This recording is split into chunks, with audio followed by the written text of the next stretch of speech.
আসসালামু আলাইকুম। Ich bin নাজির হোসেন। গত কয়েকদিন ধরে আইএসটি ও ম্যাথসের একটা বিষয় নিয়ে আলোচনা চলতেছে।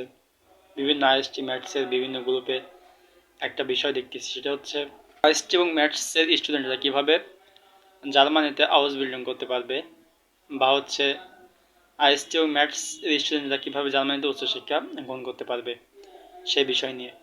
সেখানে বিভিন্ন রকমের কোশ্চেন পাওয়া যাচ্ছে, অনেকে অনেক রকম কোশ্চেন করতেছে। তো আজকে মূলত সে বিষয় নিয়ে আলোচনা করব।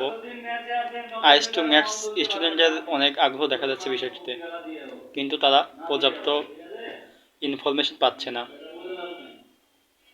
তো প্রথমে যে বিষয় নিয়ে আলোচনা করবো সেটি হচ্ছে হাউস বিল্ডিং কি, বিল্ডিং ভিসায় যাওয়ার যোগ্যতা কি, এবং আইএস এবং ম্যাথস স্টুডেন্টদের হাউস বিল্ডিং ভিসা পাওয়ার সম্ভাবনা কতটুকু, বা ভাষা শিখলে কি হাউস বিল্ডিং পাওয়া যায় কিনা, বা বাংলাদেশ থেকে আজও কেউ কি আইএসটি ও ম্যাথস পড়াশোনা শেষ করে হাউস বিল্ডিং বিষয়ে গিয়েছে কিনা। প্রথমে যে বিষয়টা আলোচনা করবো সেটা হচ্ছে হাউস বিল্ডিং কি। হাউস বিল্ডিং হচ্ছে একটি ভোকেশনাল প্রোগ্রাম। যেমন আমরা বাংলাদেশে বিভিন্ন রকম কারিগরি শিক্ষা নিয়ে থাকি, যেমন সবচেয়ে পপুলার বা সবাই যেটা জানে সেটা হচ্ছে পলিটেকনিক, কৃষি ডিপ্লোমা, নার্সিং ডিপ্লোমা, আইএসটির অনেক ডিপ্লোমা রয়েছে, ম্যাথসের ডিপ্লোমা রয়েছে, এছাড়াও ফিশারিজ, এগ্রিকালচার, বিভিন্ন সেক্টরে ডিপ্লোমা রয়েছে। তেমনি হাউস বিল্ডিং হচ্ছে জার্মানিতে একটি ডিপ্লোমা প্রোগ্রাম, কিন্তু এখানে বাংলাদেশের চেয়ে অনেক ভিন্ন রয়েছে কারিকুলামে, পেশা থাকা অবস্থায় খরচ বা বেতন। তো এই বিষয় নিয়ে হচ্ছে বিস্তারিত বলবো। বাংলাদেশের পলিটেকনিক শিক্ষা ব্যবস্থা এবং জার্মানির হাউস বিল্ডিংয়ের মধ্যে পার্থক্য কী। আমাদের যে শিক্ষা সিলেবাস রয়েছে সেখানে মূলত 75% থেকে শুরু করে 50% পর্যন্ত থিওরি, এবং বাকি 50% বা হচ্ছে 25% হচ্ছে প্র্যাকটিক্যাল। কিন্তু এই 25% প্র্যাকটিক্যাল বা 50% প্র্যাকটিক্যাল থাকলেও বাংলাদেশের শিক্ষা ব্যবস্থায় যা করা সম্ভব হয় না।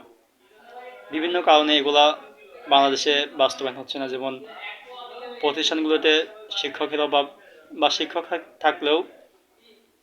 শিক্ষক থাকলে দেখা যায় সেখানে পর্যাপ্ত ল্যাব নেই, প্র্যাকটিক্যাল করার ইকুইপমেন্ট নেই। কিন্তু জার্মানিতে এই হাউস বিল্ডিং প্রোগ্রামে এমনভাবে সাজানো হয়েছে যেখানে 50% থিওরি ক্লাস এবং 50% প্র্যাকটিক্যাল কাজ করার সুবিধা থাকবে।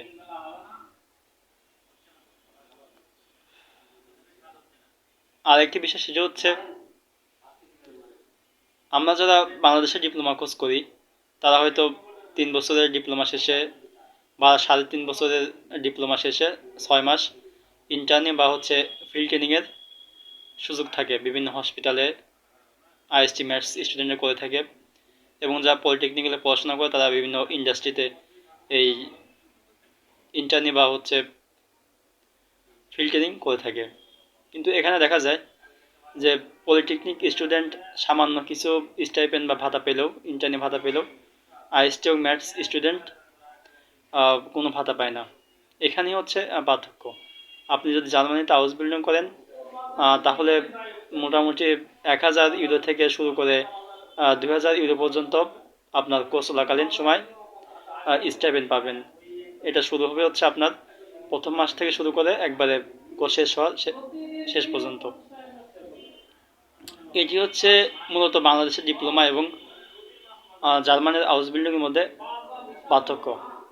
এখন হয়তো আমি আপনাদের বোঝাতে পারছি জার্মানিতে হাউস বিল্ডিং কি। এখন সবচেয়ে বেশি বিষয় হচ্ছে, আমরা তো জানলাম হাউস বিল্ডিং কি, কিন্তু এই বিষয়টা আমরা কীভাবে পাবো, বা জার্মানিতে আমরা কীভাবে এই হাউস বিল্ডিং বিষয়ে যেতে পারবো, বা এর যোগ্যতা কি। এর যোগ্যতা মূলত হচ্ছে এসএসসি এবং এইচএসসি পাস বা 12 ক্লাস, আর হচ্ছে জার্মান ভাষা মিনিমাম B1 পাস। জার্মান ভাষা অনেকগুলো লেভেল রয়েছে, যেমন হচ্ছে A1 A2 B1 B2। এর মধ্যে যদি জার্মানিতে আউসবিল্ডিং বিষয়ে যেতে হয় তো মিনিমাম B1 পাস করতে হবে, এবং কিছু কিছু সেক্টর রয়েছে সেখানে B2 লাগতে পারে বা লাগে। আজকের যে বিষয় ছিল সেটি হচ্ছে আইএসটি এবং ম্যাথসের স্টুডেন্টের জন্য এই বিষয়ের যোগ্যতা কী, যেহেতু স্টুডেন্টের যোগ্যতা কী। এখানে আইএসটি এবং ম্যাথসের স্টুডেন্টরা হচ্ছে, আমরা তো সবাই এসএসসি পাস করে এসে 3 বছরের ডিপ্লোমা করতেছি, বা এখন 4 বছর ডিপ্লোমা শুরু হয়ে গেছে। এটি হচ্ছে আমাদের একটি বেনিফিটস। যারা আইএসটি থেকে ডিপ্লোমা করবে বা ম্যাথস থেকে ডিপ্লোমা করবে বা পলিটেকনিক থেকে যারা ডিপ্লোমা করবে, তাদেরই হচ্ছে আমি মনে করি যে হচ্ছে যারা জেনারেল থেকে পাস করবে তাদের থেকে এই সেক্টরে, যারা জেনারেলে পাস করবে তাদের থেকে যারা আইএসটি ও ম্যাথসে পাস করবে তাদের অগ্রাধিকার বেশি দেওয়া হবে। কারণ হচ্ছে আমরা একটি কাজে অনেকটাই প্রশিক্ষিত। বাংলাদেশের আইএসটি ও ম্যাথসের স্টুডেন্টদের কেমন অপরচুনিটি রয়েছে বা সুযোগ রয়েছে। আইএসটি ও ম্যাথসের স্টুডেন্টদের জন্য অনেক সুযোগ সুবিধা রয়েছে, যেমন স্বাস্থ্য সেক্টরে বিভিন্ন পেশায়, যেমন laboratory technologist, physiotherapist, dentist, pharmacist, এরকমভাবে মেডিকেল অ্যাসিস্ট্যান্ট, এই সেক্টরগুলোতেও হাউস বিল্ডিং করানো হয়।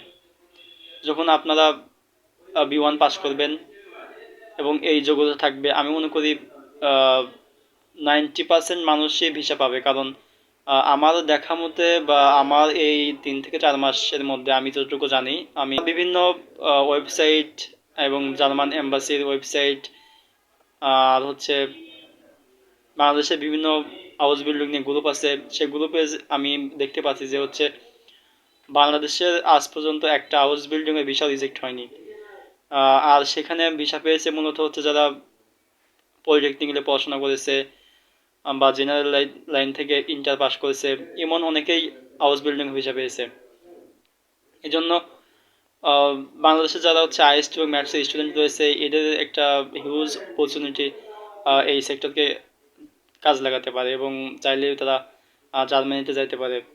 আর অনেকেই দেখি কোশ্চেন করতেছে আইএসটি এবং ম্যাথস থেকে কেউ কি হাউস বিল্ডিংয়ে জার্মানিতে গিয়েছে কিনা। তো তাদেরকে বলবো যে হাউস বিল্ডিং প্রোগ্রাম চালু হয় হচ্ছে 2012 সালে, কিন্তু আর এটা হচ্ছে বাংলাদেশের বিস্তৃত হয় বা বাংলাদেশের মানুষ এটা সম্পর্কে জানে হচ্ছে 2020 সালে এরকম। আমি অনেককে দেখেছি যারা হচ্ছে বাংলাদেশ থেকে হাউস বিল্ডিংয়ে গিয়েছে, নার্সিং সেক্টরে, হোটেল ম্যানেজমেন্ট, বেকারি, বারবার বা হচ্ছে সিভিলে অনেকেই গিয়েছে। আইএসটি ও ম্যাথসের স্টুডেন্টের না যাওয়ার কারণ আমি যেটা মনে করি সেটা হচ্ছে অজ্ঞতা বা এই সম্পর্কে না জানা। গ্রুপে বিভিন্ন গ্রুপে বিভিন্ন পেজে এই বিষয়ে অনেকের আগ্রহ দেখতেছি বা অনেকেই ভাষা শেখা শুরু করছে। তো দেখা যাবে যে আজ থেকে 1.5 থেকে 2 বছর পরে আইএসটি ম্যাথসের স্টুডেন্টরাও এই ভিসা জার্মানিতে যাবে। হাউস বিল্ডিং সম্পর্কে যারা আরও বিস্তারিত জানতে চান, আমাদের ইউটিউব চ্যানেল সাবস্ক্রাইব করে রাখবেন এবং ফেসবুক পেজ ফলো করে রাখবেন। ইনশাল্লাহ অন্য কোনো দিন কোনো বিষয় নিয়ে দেখা হবে। যারা এখনও আমাদের পেজটি সাবস্ক্রাইব করেন নাই, অবশ্যই সাবস্ক্রাইব করে রাখবেন। আল্লাহ হাফিজ।